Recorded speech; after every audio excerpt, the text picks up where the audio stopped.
Estamos vivendo uma hora americana.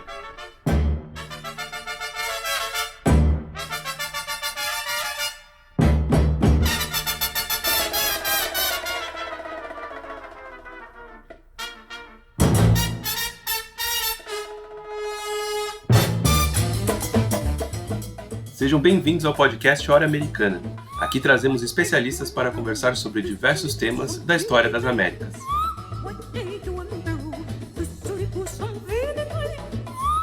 Meu nome é Caio Pedrosa e estão aqui meus companheiros Luiz Calil, Rodolfo Gautier, Priscila Pereira e André Ferreira.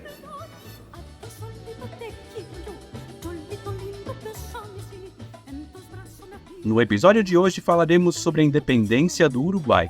E para conversarmos sobre esse tema, convidamos o professor Fernando Comiran, da FURG, Universidade Federal do Rio Grande.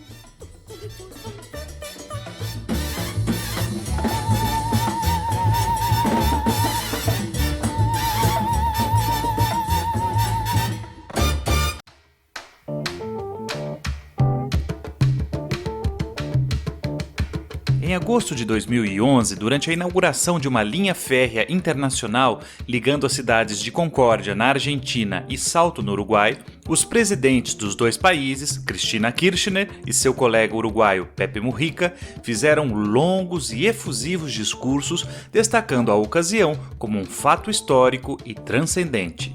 O nome escolhido para a nova composição ferroviária não escondia a intenção de seus idealizadores. O serviço de transporte foi sugestivamente batizado como Tren de los Pueblos Libres.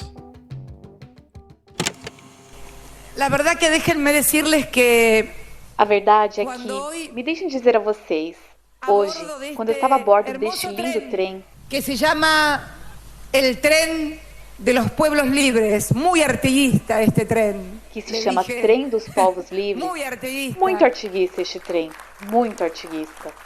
E cruzávamos o rio Uruguai, eu pensava, Pepe, que nós não demos um passinho, nós demos um enorme passo. Eu pensava, Pepe, que não hemos dado um passito, hemos dado um passote. Como pudemos ouvir, a presidenta argentina se refere ao Trem dos Povos Livres como sendo algo muito artiguista, fazendo uma alusão a José Gervásio Artigas, ou simplesmente Artigas, prócer da independência uruguaia que acabaria, mais tarde, se convertendo em herói nacional naquele país. Na verdade, após o início das guerras de independência no Rio da Prata, Artigas comandou a chamada Liga de los Pueblos Libres, pacto político federativo que, entre 1814 e 1820, abrangeu uma vasta região que incluía a Banda Oriental, atual Uruguai, além das províncias de Entre Ríos, Corrientes, Santa Fé e, durante um curto período, Córdoba. Ainda na cerimônia, após a fala de Cristina, foi a vez de Pepe Mujica comentar o significado daquele ramal ferroviário. Pueblo argentino, sos parte de nuestro propio pueblo. O povo argentino é parte do nosso próprio povo. Nasceu das mesmas contradições e das mesmas dores. Ninguém deve abdicar da sua independência. Deve de abdicar de sua independência. Pero hay que entender com franqueza. Mas é preciso entender com franqueza que para que as pequenas casas possam ser independentes, é necessário um grande telhado comum para abrigar a todas elas ante o mundo que virá. É isto que simboliza essa ferrovia. Obrigado, presidenta. Obrigado, povo argentino. Isto simboliza este ferrocarril. E graças, presidenta. E graças, povo argentino.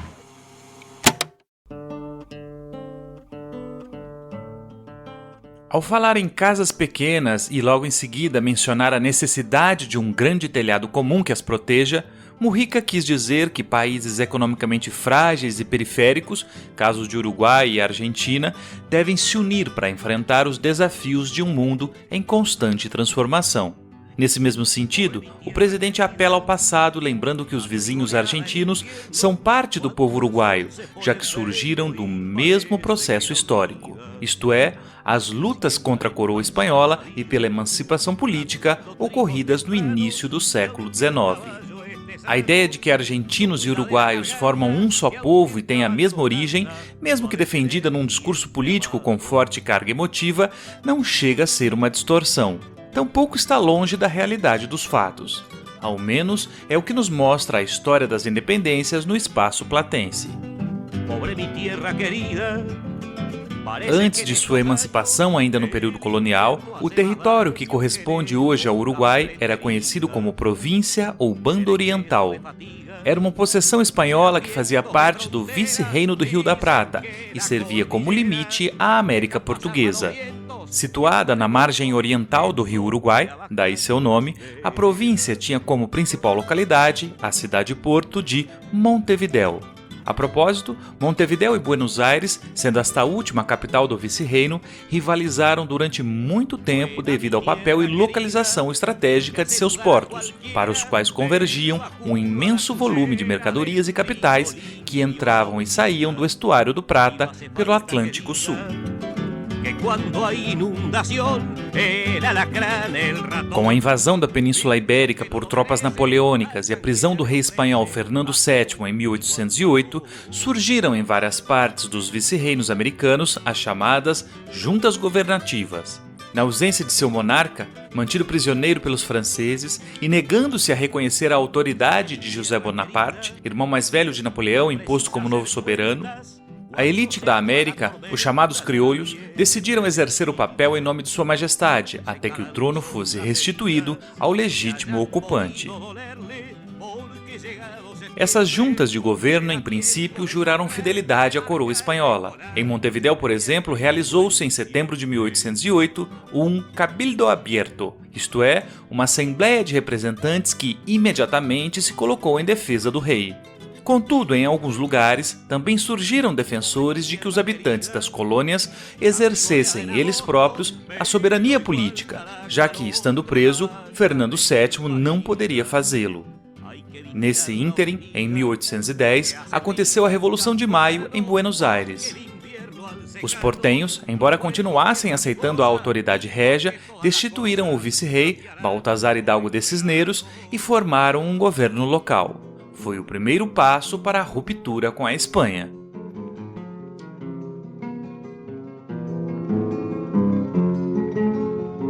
En ese criollo rodear, rodear, rodear, los paisanos le dicen mi general, los paisanos le dicen mi general. Você acaba de escutar um trecho da milonga A Dom José, interpretada pela dupla uruguaia de música folclórica Los Olimareños. Registrada em 1964 pelo compositor Rubem Lena, foi feita para ser cantada pelas crianças da escola onde trabalhava, pois além de músico, Lena era também professor. A Dom José é uma comovida homenagem a Artigas, personagem já mencionado no início desse episódio. A importância e sucesso alcançados pela canção são tão grandes que, em 2003, ela foi declarada por lei como hino cultural e popular uruguaio. Na verdade, muitos a consideram o segundo hino do país.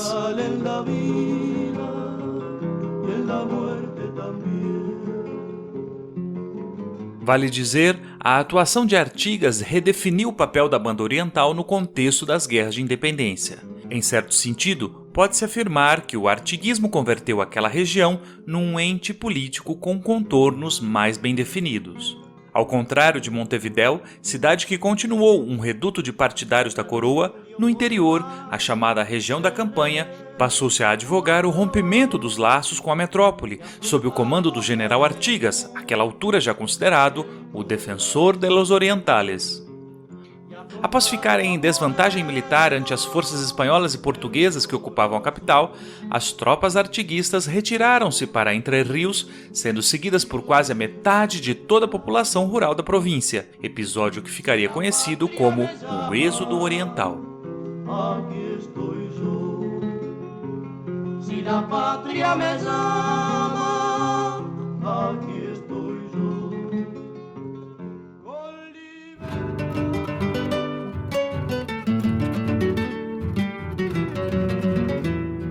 É muito curioso como Artigas, considerado o herói da independência do Uruguai, jamais concebeu a Banda Oriental como um estado autônomo. A chamada Liga dos Povos Livres, na realidade, foi a tentativa de criar uma federação de províncias e não um país. Seja como for, enquanto existiu, teve que lutar contra o centralismo de Buenos Aires, bem como resistir à invasão luso-brasileira ocorrida em 1816. O projeto artiguista terminaria em 1820, quando, após a derrota na Batalha de Tacuarembó, o defensor dos orientais seguiria para o exílio no Paraguai, onde permaneceu até sua morte 30 anos mais tarde. A la huella primero de José Artigas y sácate el sombrero cuando lo digas. Antes mesmo da emancipação brasileira, em 1822, a Banda Oriental havia sido anexada como província cisplatina ao Reino Unido de Portugal, Brasil e Algarves. Depois, já sob o cetro de Dom Pedro I, continuou integrada ao Império do Brasil. É justamente nesse período que acontece a Guerra da Cisplatina. De todas partes vienen sangre y coraje para salvar su suelo. Los orientales vienen de las colinas con lanza y sable. Entre las hierbas brotan. Los orientales salen de los poblados del monte, salen. En cada esquina esperan los orientales. Acabamos de escutar as primeiras estrofes de Los Orientales, que tem letra da poetisa Idéia Vilarinho e melodia de José Luis Guerra. Nessa música, aqui também interpretada por Los Olimareños, vemos representadas a valentia e a abnegação de um povo em luta por sua liberdade. O tema vem bem a propósito de um dos marcos da história pátria uruguaia, o célebre e quase mítico desembarque dos 33 orientais na Praia da Agraciada, margem direita do rio Uruguai, em 19 de abril de 1825. Segundo conta a tradição, um grupo de combatentes, os quais provavelmente não somavam 33 e tampouco eram todos orientais, partiu de Buenos Aires sob o comando de Juan Antônio Lavacheda. Após chegarem à Banda Oriental, esses homens deram início à Guerra de Libertação contra o Exército Imperial Brasileiro. Tinha início o que se chamou de Cruzada Libertadora. Meses depois, em 25 de agosto, era declarada a independência do território e sua incorporação às Províncias Unidas do Rio da Prata, atual Argentina.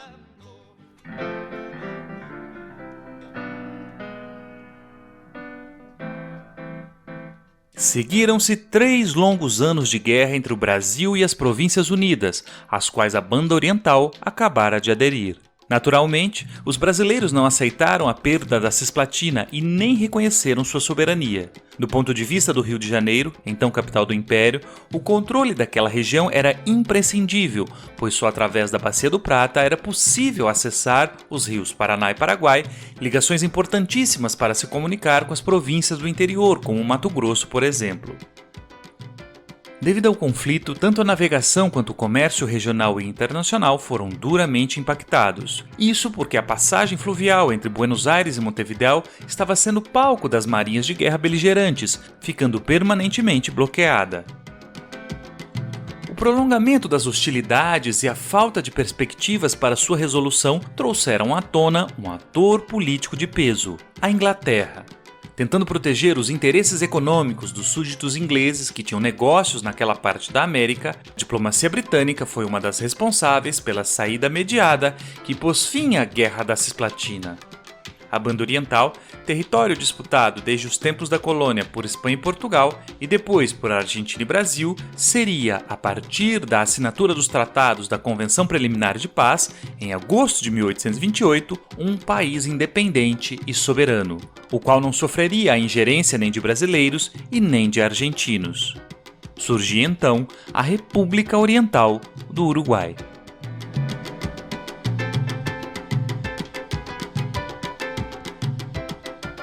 Qual a importância da região platense para espanhóis e portugueses no fim do período colonial? Já no contexto das independências, quais eram os projetos de emancipação que disputavam espaço entre as elites crioulas do Rio da Prata? Que papel teve Artigas na formação política do Uruguai? Como foram as intervenções brasileiras na região a partir de 1808? Para nos ajudar com essas e outras questões, o Hora Americana entrevista hoje Fernando Comirã, professor adjunto de História das Relações Internacionais e de História da Política Externa Brasileira na Universidade Federal do Rio Grande, a FURG. Antes, porém, vamos com o querido Gabriel Sordi, que traz a dica da hora desta semana.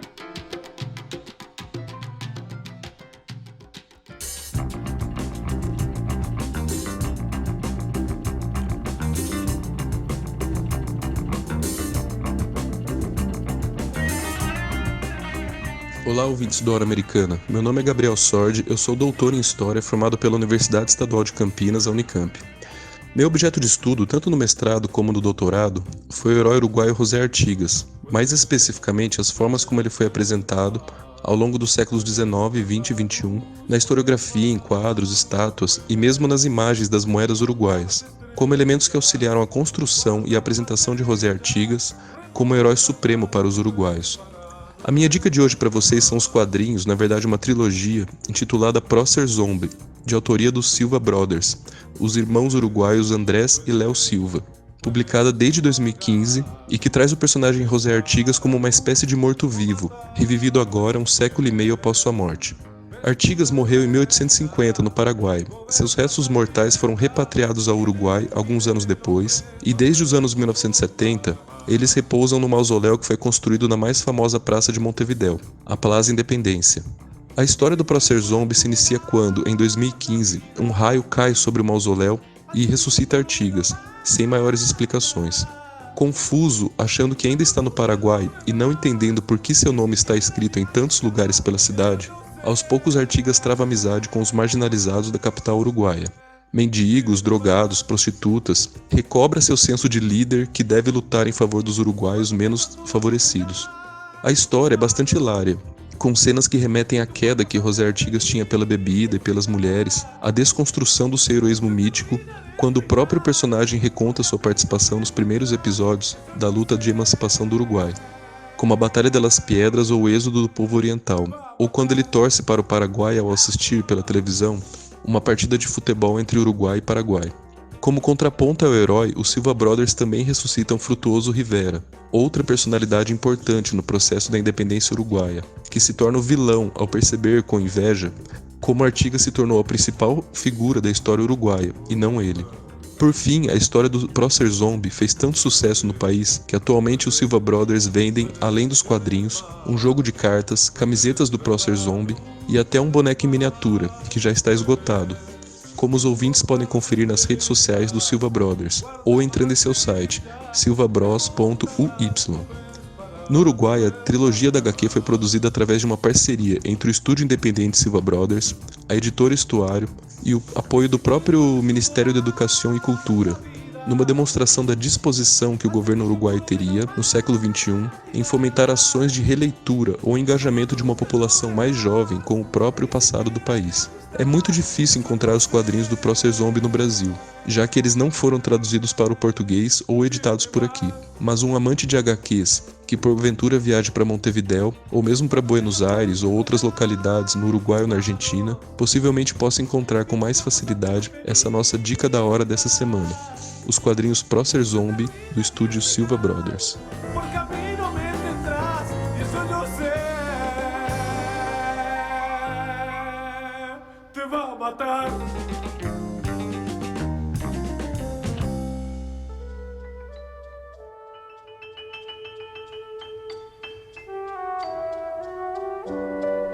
Você está ouvindo Hora Americana. Olá, ouvintes da Hora Americana. Vamos iniciar mais uma entrevista aqui do nosso programa.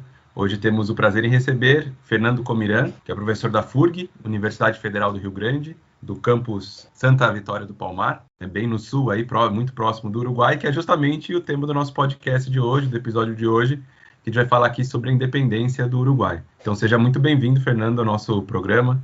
Muito obrigado, agradeço o convite e ficamos à disposição para essa conversa. Ótimo, a gente que agradece a sua presença aqui. E o André, então, vai começar com a primeira questão. Ô Fernando, o surgimento do Uruguai como um país independente está vinculado a um processo maior, né, de emancipação do antigo território do vice-reino do Rio da Prata, não é? Ocorre que mesmo antes do início dos movimentos de independência ali na região, a partir de 1808, as elites platenses, sobretudo os portenhos, já exerciam, digamos que, uma determinada autonomia em relação à coroa espanhola, né? A gente não pode se esquecer, por exemplo, que em duas ocasiões, eu me refiro a 1806 e 1807, quando a Marinha Britânica tentou ocupar, né, os portos de Montevidéu e também o de Buenos Aires, imediatamente se formaram milícias locais para resistir à ocupação inglesa, inclusive conseguindo expulsar aí os invasores, não? Pensando então nesse momento imediatamente anterior às guerras contra a metrópole espanhola, você poderia descrever, para quem acompanha o Hora Americana, qual era a situação desse vice-reino em particular e qual a importância no final do período colonial desse vice-reino? Acho que, primeiramente, é importante a gente mencionar que o vice-reinado do Rio da Prata, aqui, para essa reflexão que a gente vai fazer agora, a gente precisa conceber e compreender que se trata de uma unidade política, né? Uma unidade política administrativa. Esse é um ponto de partida. De certo modo, se por um lado a ocupação europeia desse território da Banda Oriental, e não só da Banda Oriental, mas do que chamamos aqui de vice-reinado do Rio da Prata, se essa ocupação já vinha de aproximadamente 2 séculos, o Rio da Prata, enquanto essa unidade política que eu mencionava, havia sido instalado enquanto unidade político-administrativa apenas em 1776, ou seja, a gente está falando de apenas 3 décadas anteriores ao início do processo de independência na região. Essa região, naturalmente, ela despertava interesse pela sua importância geopolítica, podemos destacar assim, né? E não à toa esse peso geopolítico, essa importância geopolítica, desenvolveu ou favoreceu no século XVII, especialmente no século XVIII, inúmeros conflitos na região, muitas contendas militares e diplomáticas que, inclusive, deslocaram as fronteiras desse espaço por muitas vezes. Eu costumo dizer que um dos exercícios mais difíceis que se tem para discutir o período colonial do Vice-Reinado da Prata é estabelecer uma linha cronológica dos tratados diplomáticos e dos limites fronteiriços, porque eles se alternaram muito. Essa importância geopolítica foi, sobretudo, derivada da navegabilidade e das potencialidades do Rio da Prata. Afinal, o estuário do Rio da Prata era a porta de entrada de uma bacia hidrográfica que dava acesso ao coração da América do Sul. Navegando a partir do Rio da Prata, nós acessamos o Rio Paraná, nós acessamos o Rio Paraguai, sendo possível navegar até o Mato Grosso, ou seja, o coração da América do Sul, coração territorialmente falando. Ainda podemos considerar, na verdade, que esse estuário do Rio da Prata ele se conecta hidrograficamente até o sudeste brasileiro. Eu sempre costumo dizer que o rio Tietê está na Bacia do Prata, né? Essa importância geopolítica é muito interessante. No entanto, essa importância que eu destaco geopolítica, ela foi amplificada de fato a partir da criação do vice-reino do Rio da Prata em 1776, como comentei há pouco. A criação dessa unidade política ela está inserida dentro do chamado reformismo borbônico. Tratou-se de um conjunto de medidas de verniz ilustrado e liberal, implantado pela coroa espanhola, com o objetivo de tentar dinamizar minimamente o sistema colonial, que, naturalmente, na segunda metade do século XVIII, já dava vistas de um certo esgotamento, né? No âmbito político dessas reformas borbônicas, aqui nos cabe mencionar a reestruturação do espaço político-administrativo da América Espanhola. Até então, anteriormente às reformas borbônicas, o espaço colonial espanhol na América era dividido em apenas 2 vice-reinados, o vice-reinado do Peru e o vice-reinado da Nova Espanha. A partir das reformas, ou com as reformas borbônicas, criaram-se 2 novos reinados a partir do vice-reinado do Peru. Então, permaneceu um vice-reinado do Peru, e criaram-se o vice-reinado de Nova Granada e o vice-reinado do Prata, tendo Buenos Aires, então, como epicentro desse vice-reinado. E Buenos Aires vai começar a assumir um protagonismo cada vez maior politicamente na região. Foi a partir dessa reforma política que a capital portenha, então, ganha maior envergadura política e, pela natureza do seu estuário, do Rio da Prata, uma projeção econômica ainda mais relevante. Essa projeção econômica, aliás, esteve diretamente ligada também a outra medida do reformismo borbônico, que foi o Regulamento de Livre Comércio de 1778. Essa medida da coroa espanhola desarticulou o antigo sistema comercial hipercentralizado e atrofiado, dando liberdade comercial para 13 novos portos espanhóis e 22 novos portos americanos, um deles Buenos Aires. Para teres ideia, antes de 1778, a circulação comercial entre Espanha e América se fazia apenas a partir de Sevilha e Cádiz até Veracruz, Portobelo e Cartagena na América. As mercadorias que chegavam da Europa, após desembarcarem em Cartagena ou Portobelo, eram deslocadas pela chamada Frota do Mar do Sul até Porto de Cajal, no Peru.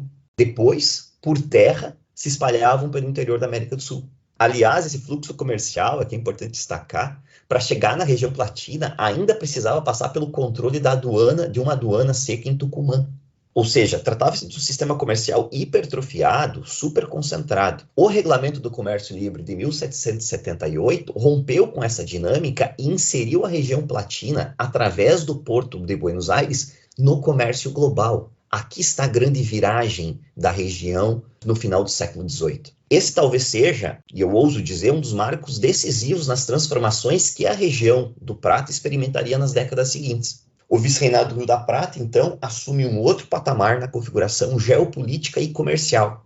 E não à toa que, com as invasões inglesas de 1806 e 1807, como perguntado pelo professor André, a região também foi inserida no contexto dos conflitos da Europa e, naturalmente, das guerras napoleônicas na virada do século XVIII.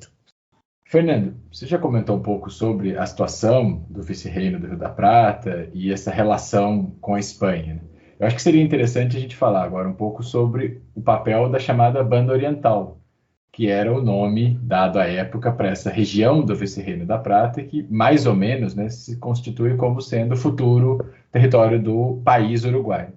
Você poderia explicar um pouco o que era essa Banda Oriental e como que era a relação com o resto do Vice-Reino do Rio da Prata, principalmente em relação à capital, né, Buenos Aires, porque existia uma rivalidade entre esses portos, né? O porto de Buenos Aires, o porto de Montevidéu, e inclusive na região de Montevidéu tinha uma espécie de sentimento anti-portenho, com a ideia de que Buenos Aires seria uma força centralizadora que era mal vista por outros polos, por outras cidades, por outros grupos. E aproveitando ainda esse tema, você poderia explicar um pouco sobre a presença, os interesses do Brasil e da coroa portuguesa nessa região? Até porque, nesse período, a coroa portuguesa estava no Brasil, estava no Rio de Janeiro, devido às invasões napoleônicas. Eu penso que, primeiramente, seria interessante a gente mencionar algumas linhas gerais sobre a ocupação desse espaço, né, dessa banda oriental do Uruguai, desse território a leste do Rio Uruguai, que aqui, né, como mencionado pelo professor, denominamos de banda oriental. São as dinâmicas, no meu entendimento, do processo de ocupação desse território e, posteriormente, de inserção desse espaço nas dinâmicas metropolitanas que permitem a compreensão da importância dela, né? E, claro, de um espaço maior do próprio vice-reinado do Rio da Prata, né? Esse espaço se constituiu, em especial, desde a fundação portuguesa da colônia do Santíssimo Sacramento, e é importante destacar o peso da fundação de colônia por Portugal, porque ela se deu na margem do Rio da Prata, oposta a Buenos Aires, né? Eu gosto de dizer que quem vai hoje para a Colônia do Sacramento, à noite, consegue ver as luzes de Buenos Aires, né? Diretamente do lado oposto do Rio da Prata. Essa região, ela se constituiu em uma zona de permanente fricção dos interesses luso-hispânicos. Acho que isso precisa ser muito sublinhado.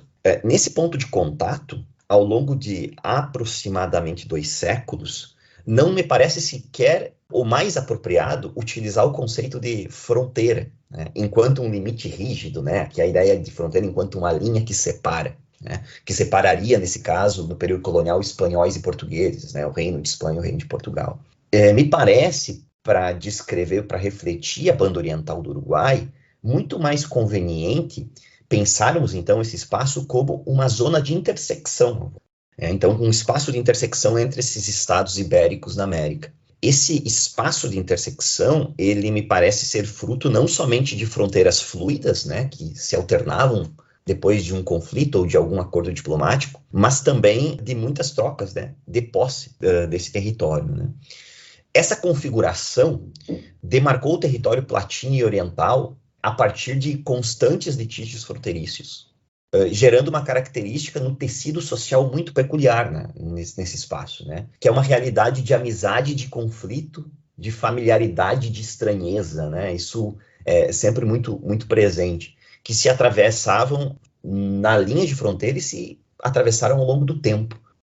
Especificamente a pergunta, ou seja, o que chamava a atenção portuguesa nesse território, eu sugiro pensarmos em 3 perspectivas. Uma, e a primeira, então, de caráter geopolítico e estratégico, que remonta desde a fundação da colônia do Sacramento e todo o processo de ocupação portuguesa na América Meridional, que se deu muito através da instalação de enclaves ao longo do território. É também geopolítico ao considerarmos as potencialidades do estuário do Rio da Prata, como eu comentava na questão anterior, né?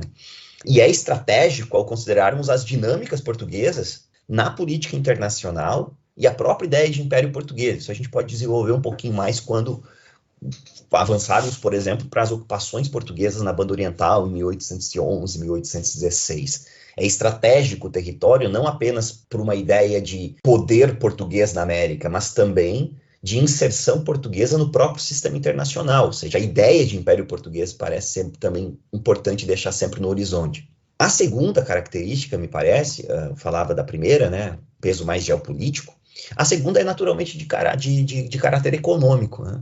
Ter o controle dos territórios orientais é ter acesso às suas potencialidades econômicas. No caso, o gado, especialmente na viragem do século XVIII para o XIX, que já assumia grande importância, e também o acesso ao porto de Montevidéu, e com ele, naturalmente, ao mar de águas que o estuário do Prata permitia, tanto para o interior do continente como para o oceano. Era acessar um porto comercial muito importante, então a potencialidade econômica do porto de Montevidéu. Que, inclusive, nessa rivalidade que o professor comentou aqui sobre essa rivalidade entre Buenos Aires e Montevidéu, uma das rivalidades se alimenta entre qual é o melhor porto, né? E dizem os uruguaios que o calado do porto de Montevidéu é muito melhor do que o calado do porto de Buenos Aires. Uma terceira perspectiva, e aqui para fechar então essas 3 bases que eu procurei organizar a reflexão, é a importância e o peso dos grupos políticos e sociais locais, tanto aqueles já instalados nas entranhas do território sul-rio-grandense, como também e, sobretudo, após a instalação da corte portuguesa no Rio de Janeiro em 1808,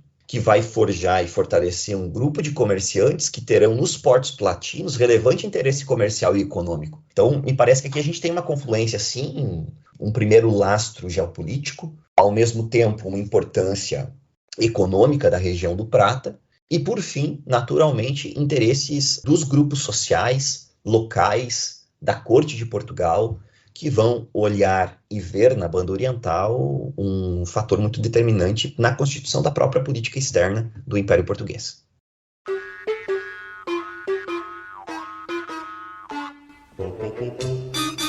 Oi, eu sou a Maria Clara. Oi, eu sou o Paulo, e nós somos integrantes do Hora Americana. Gostaríamos de te convidar para conferir os conteúdos publicados das nossas redes. Afinal, o episódio nunca acaba nessa horinha aqui. Muitas das temáticas e dicas mencionadas por nossos convidados e convidadas serão retomadas por lá, e praticamente todo dia tem postagem nova. Então é isso. Nos acompanhe também nas redes sociais do Hora Americana e não se esqueça de nos avaliar nas plataformas de áudio. Encontramos vocês lá.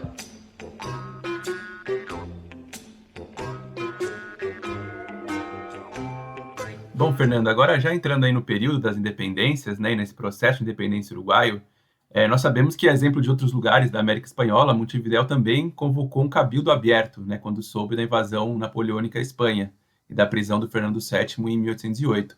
Então, naquele momento, esse cabildo de Montevidéu ele declarou fidelidade ao rei prisioneiro e não expressou nenhum desejo de ruptura com a metrópole. Então, a população ali da cidade ainda se entendia como parte do vice-reino do Rio da Prata e subordinados à coroa espanhola. Por outro lado, essa não foi a posição que mais tarde foi assumida ali pelos proprietários, pela população do interior da Banda Oriental, né, a chamada Campanha. Você poderia falar, então, desse debate político travado em Montevidéu nessa época? E como os grupos de interesse se posicionaram diante da Revolução de Maio de 1810 em Buenos Aires, né, que declarou então o Cabildo aberto, mas diferente de Montevidéu, não se submeteu aos poderes então constituídos na Espanha ocupada e em resistência contra os franceses. Queria então que você falasse um pouco sobre esse momento tão turbulento e complexo aí do início do processo de independência e quais as posições foram assumidas aí por esses diferentes campos, né, Montevidéu, Buenos Aires e o interior da província oriental. Exato, é turbulento, complexo, e que por meu vício de formação, dificilmente eu consiga fazer qualquer tipo de raciocínio sem estabelecer essa ponte que eu chamo de ponte ibero-americana, né? E nesse sentido, então, todo esse processo está intimamente ligado às dinâmicas metropolitanas. Esse período ele é muito denso e, como já dito, muito complexo, e em se tratando de política espanhola. E conectar isso aos movimentos platinos talvez seja o principal exercício, o principal desafio. Então, comecemos, eu acho, em maio de 1808, acho que esse é o ponto de partida, que é quando ocorrem as renúncias do rei Carlos IV e de seu filho, né, Fernando VII, ao trono espanhol, e em favor de Napoleão Bonaparte, né, no que ficaram conhecidas como as abdicações de Bayonne, né. Imediatamente, após as abdicações, o Napoleão, então, como já é sabido, cedeu os direitos ao seu irmão, né, que tomou o poder como o José I de Espanha. A partir da captura do poder espanhol pela França napoleônica, surgiram, então, levantamentos populares no território europeu, no caso na Espanha, formando juntas provinciais autônomas que reclamavam para si o poder. E, a partir daí, organizaram a resistência ao ataque francês. Estas juntas manifestavam que, com uma renúncia daquela natureza, né, de como se deu o processo de Bayonne, das abdicações de Bayonne, o poder retornava naturalmente ao povo. E que, então, o povo assumiria então, o poder local ou regional, e assim fizeram, assumiram o poder local ou regional em nome de Fernando VII. Agora, aqui, o importante é entender como esse fenômeno espanhol transbordou na América, especialmente no Prata. Bem, em um primeiro momento, as lideranças políticas platinas declararam fidelidade ao rei Fernando VII e apoio aos movimentos de resistência na Espanha. Até mesmo reconheceram a Junta Suprema de Sevilha, que foi uma tentativa de certa, e coloco entre aspas, centralização dessas juntas para organizar a Guerra de Independência. No entanto, naturalmente, o espaço platino também mergulhou em profunda crise política, como está destacado na pergunta. E tratava-se de um cenário ainda mais complexo em função dos diferentes interesses externos na região. A Inglaterra manteve sua atenção aos domínios espanhóis no Prata, ainda mais agora que tinha a presença do seu antigo aliado Portugal no lado, né, no Rio de Janeiro. Havia um outro grupo ligado a Carlota Joaquina, que reivindicava os direitos da princesa consorte do Brasil naqueles espaços, afinal ela era irmã de Fernando VII, estava no Rio de Janeiro. Também havia a França napoleônica, que estava atenta para a importância na América, querendo ver naturalmente reconhecida a entronização de José Bonaparte. Aliás, nesse momento, o vice-rei do Prata era Santiago de Liniers, um francês, coincidentemente, que inclusive havia colaborado decisivamente com as forças platinas contra a ocupação britânica do Prata em 1806 e 1807.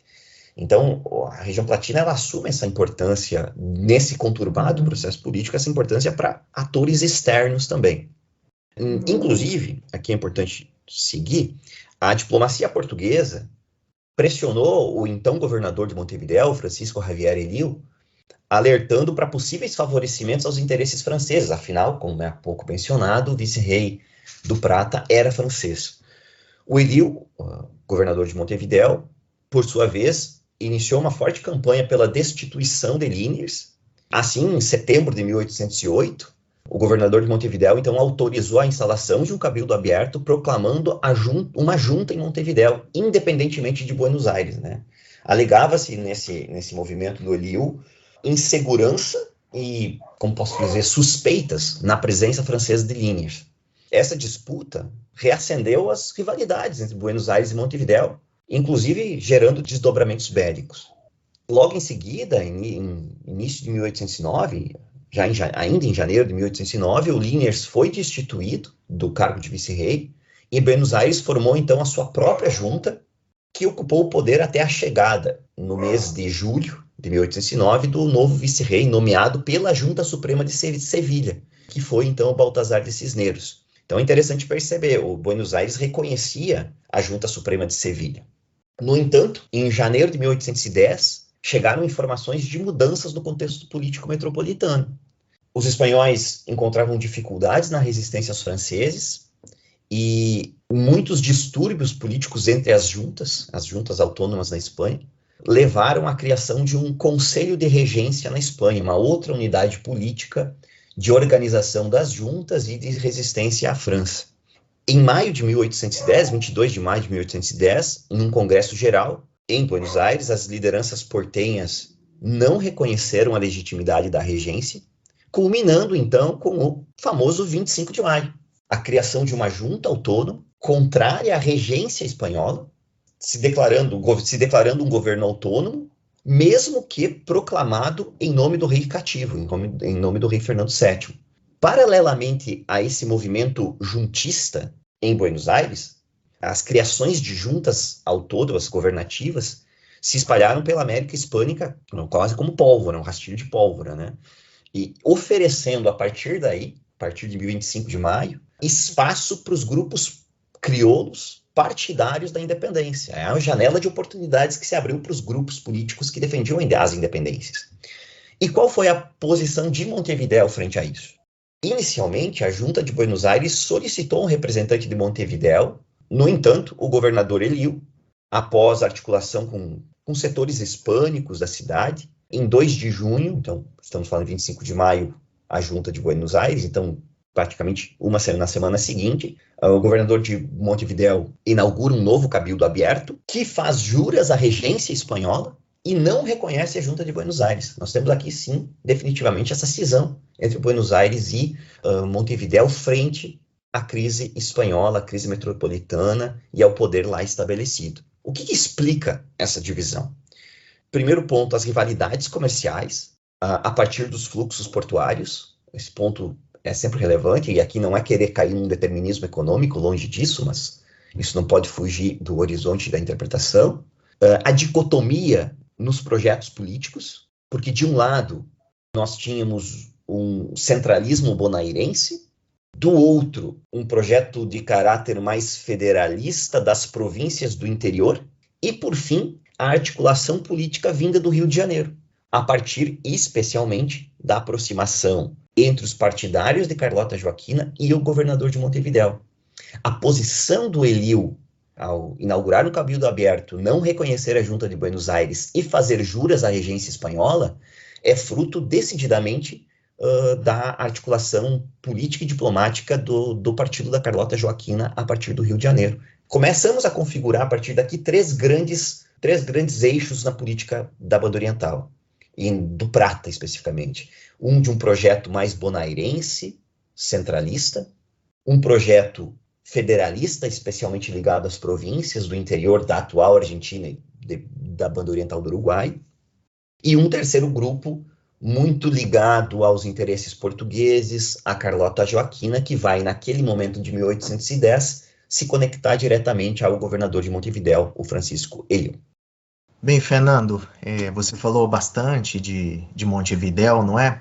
Então a gente quer saber agora um pouco mais a respeito do interior, da região da Campanha, como já foi mencionado aí anteriormente. Em 1811, sob a liderança de um personagem que a gente pode dizer icônico, né? Eu me refiro aqui ao José Gervásio Artigas, a Banda Oriental, junto com outras províncias ali da Bacia do Prata, como Entre Rios, Corrientes, Santa Fé, durante um determinado período também Córdoba, formaram a chamada Liga Federal. É um ente político que já defendia um projeto de emancipação um pouco mais elaborado, né? E como o próprio nome revela, um projeto de cunho federalista. Então você poderia comentar a trajetória do projeto artiguista, e por extensão do próprio Artigas ali naquele contexto? E, aliás, não deixa de ser curioso, né? Como o Artigas, que jamais defendeu a emancipação do Uruguai como um estado autônomo, como um país autônomo, mas sempre dentro de uma confederação, acabou se tornando mais tarde o herói nacional daquele país, não é? Pois bem, são as construções das narrativas históricas e a ligação delas diretamente a projetos de poder, a projetos simbólicos, e que vai culminar nas efemérides, né? Eu acho que um ponto de partida para a gente entender, para a gente refletir sobre sobre esse perfil da campanha, né, oriental, acho que talvez o ponto de partida seja 27 de fevereiro de 1811. Essa data é uma data a ser sublinhada, que é quando se dá o famoso, icônico na historiografia uruguaia, Grito de Ascencio, né? Que é quando contingentes revolucionários, né, a gente está falando aqui período imediatamente posterior à posição montevideana frente a Buenos Aires, né? Então, quando contingentes revolucionários, especialmente do meio rural e, naturalmente, das províncias do interior, né, especialmente da Banda Oriental, marcam o início da rebelião dessa campanha, da Banda Oriental, que inicialmente eram apoiados por Buenos Aires. Afinal de contas, Buenos Aires estava em litígio político, né, no lado oposto ao governo de Montevidéu, que se manifestava fiel à regência espanhola. Então, as províncias do interior vão ter o apoio bonairense nesse primeiro momento dessa rebelião, digamos assim, no interior do território oriental. Esse apoio de Buenos Aires às rebeliões lideradas a partir daqui por Artigas não foi apenas um apoio político. Inclusive, se a minha memória não falha, aqui nós estamos falando de um envio de um contingente de mais ou menos 1.500, 1.400 homens.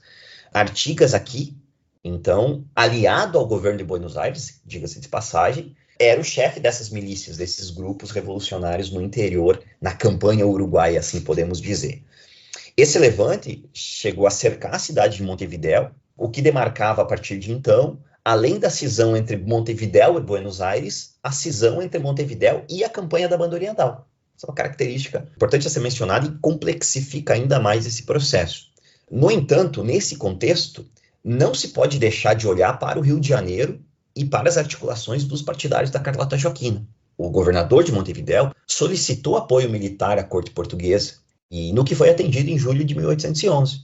Portugal, que possuía um antigo projeto de expansão até o Prata, alegando receio com os movimentos republicanos da campanha oriental, e naturalmente articulando os seus interesses e a situação regional com a sua estratégia de inserção internacional, e com os interesses da Carlota Joaquina, vão deslocar em 1811 uma tropa de 5.000 homens, comandados por Dom Diego de Souza, e dando início, então, à primeira ocupação portuguesa da Banda Oriental, naquele contexto, 1811. Então, cria-se a partir daqui um cenário em que nós temos, de um lado, Buenos Aires coligada ao movimento artiguista, à campanha oriental, e de outro, o governo de Montevidéu, fiel à regência, com apoio militar e explícito do governo português, através do envio de tropas, da ocupação portuguesa. Em outubro de 1811, acho que é importante colocar aqui essas datas, para a gente tentar fazer mais ou menos algum panorama assim, cronológico, com intermediação britânica, essa invasão portuguesa foi debelada, então se chegou num acordo, ficou estabelecida a retirada das tropas portuguesas, que deveria ser solicitada pelo governador de Montevidéu, pelo Elil, que havia solicitado essa invasão, né, essa ocupação.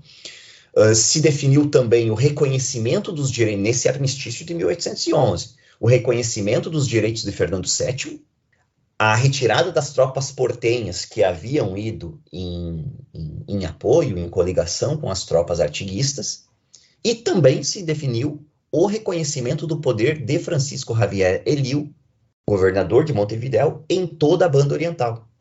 Pois bem, aqui fica muito claro o aprofundamento agora de uma outra característica na cisão política. Aqueles povos sitiadores da campanha, liderados por Artigas, se sentiram isolados, traídos por Buenos Aires, abandonados pelos portenhos. E é a partir desse momento, então, que o Artigas ele é de fato alçado a chefe dos orientais. Surgia a partir daí um grupo político em armas que não reconhecia os poderes, nenhum poder institucionalizado na região. Não reconhecia o poder da Espanha, representado através de Montevidéu, e nem o de Buenos Aires. A partir daí, então, eles se retiram para as margens do rio San José, na campanha oriental. Quando ocorre esse retiro, o Artigas usava a expressão, dizia que o armistício de 1811 deixou um pueblo sem cabeça. Tratava-se, segundo Artigas, povo sem cabeça que podia constituir-se e se constituiu. Então, a partir daqui que nós começamos a ter o surgimento de um esforço político ou da criação política e de uma identidade de orientalidade, podemos dizer assim. Esse povo, liderado pelo Artigas, acreditou ser livre com a sua própria soberania e resolveu, então, continuar a guerra por seus próprios meios. Emigraram para longe dos poderes estabelecidos, para o interior, o famoso êxodo rural, onde migraram camponeses, gaúchos, os gaúchos, né, fazendeiros, e a partir daí nós temos uma configuração na região de 4 grandes forças. Os orientais, liderados por Artigas, os porteños, com projeto centralista em Buenos Aires, o governo estabelecido em Montevidéu e, naturalmente, Portugal. Afinal de contas, as tropas portuguesas, de fato, nunca foram retiradas plenamente do território uruguaio.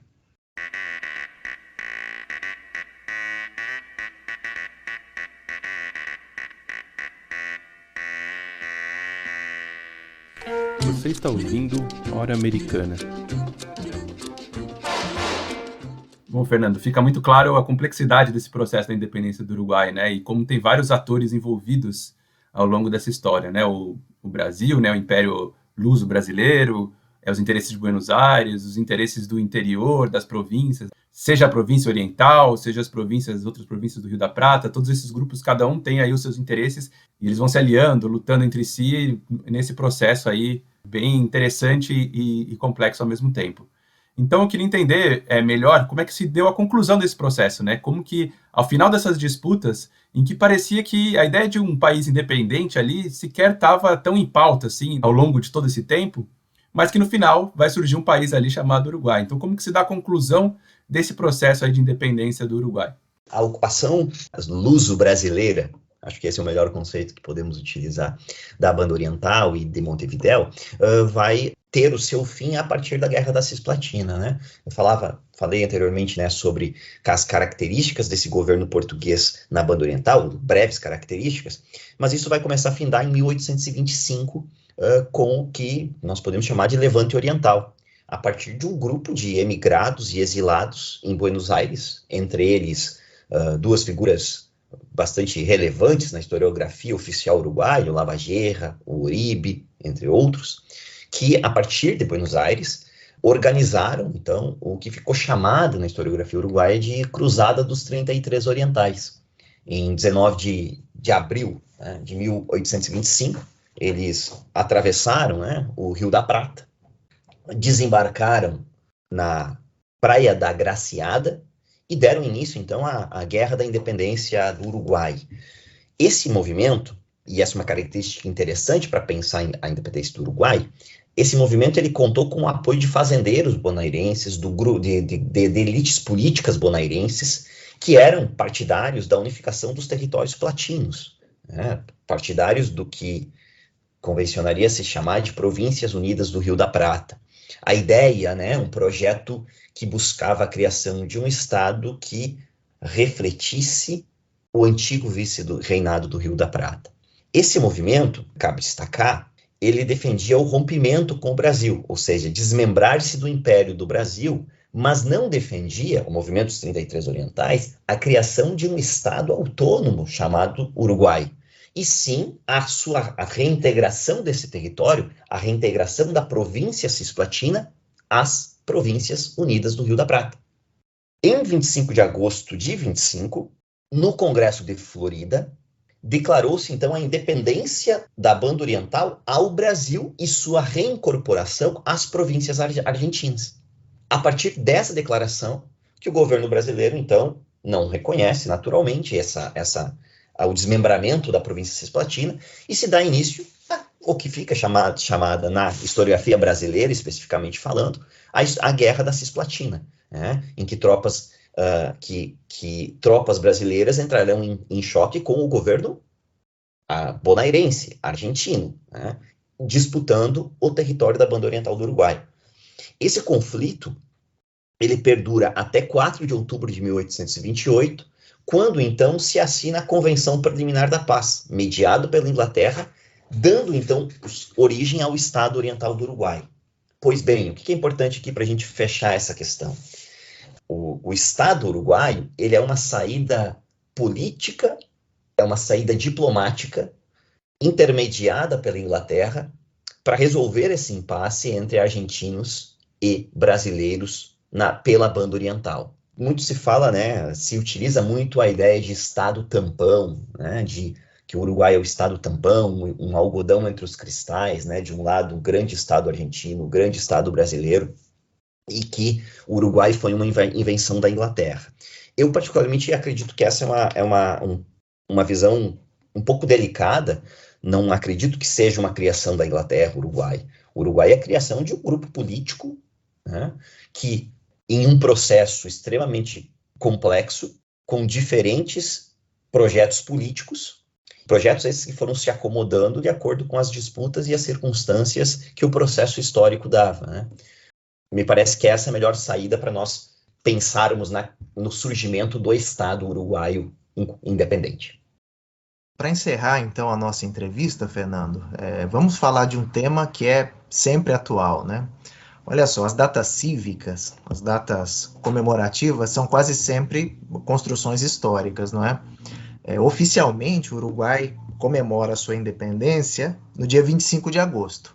Isso porque 25 de agosto de 1825 marca a separação, né, desse território que os brasileiros chamavam de província cisplatina, que então, ao se separar, se declara um território separado do Império do Brasil, integrado às Províncias Unidas do Rio da Prata.